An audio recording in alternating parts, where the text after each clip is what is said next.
આજે તમે શું બાબતે અરજી કરવા આવ્યા હતા અને અરજીનો જવાબ શું મળ્યો? અમે સીજી પાર્ક સોસાયટી ત્યાં 2 હોટલનો કંટાળગત છે, એક દેશી ડાયરો અને માધવ હોટલ સોસાયટી તેનાથી ત્રાહિમામ છે. એવડી રાતે ત્યાં છે ને નબીરાઓ આવે છે અને અમારી લેડીઝો બહાર નીકળી પણ નથી શકતી અને ટ્રાફિક જામ કરી નાખે છે અને સોસાયટીની અંદર વાહન પાર્ક કરે છે. 1-2 વાર એને રિક્વેસ્ટ કરી છતાંય કોઈ આપને એનો જવાબ મળ્યો નથી અને છતાં એ કંડક્ટર ચાલુ જ રાખી છે. એસપી સાહેબને ત્યાં ગયા, તેમને અરજી સ્વીકારી છે એટલે એ લોકો જગ્યા પરની મુલાકાત લેશે એવી વાત થઈ છે. તમારી હાલ માંગ શું છે? માંગ એ છે કે ત્વરિતપણે બંને હોટલ જેટલું બને એટલું ત્વરિતપણે બંને હોટલ છે ને બંધ કરાવે, કારણ કે એ રેસિડન્સી એરિયો છે, કોમર્શિયલ એરિયો નથી.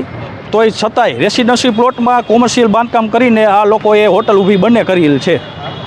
તમારી માંગ સ્વીકારવામાં નહીં આવે તો આગળ તમે શું કરશો? માંગ સ્વીકારવામાં નહીં આવે તો અમે ડાયરેક્ટ ગાંધીનગર અમારે મુખ્યમંત્રીને ઓનલાઈન અરજી કરવી પડે તો પણ અમે કરવા તૈયાર છીએ.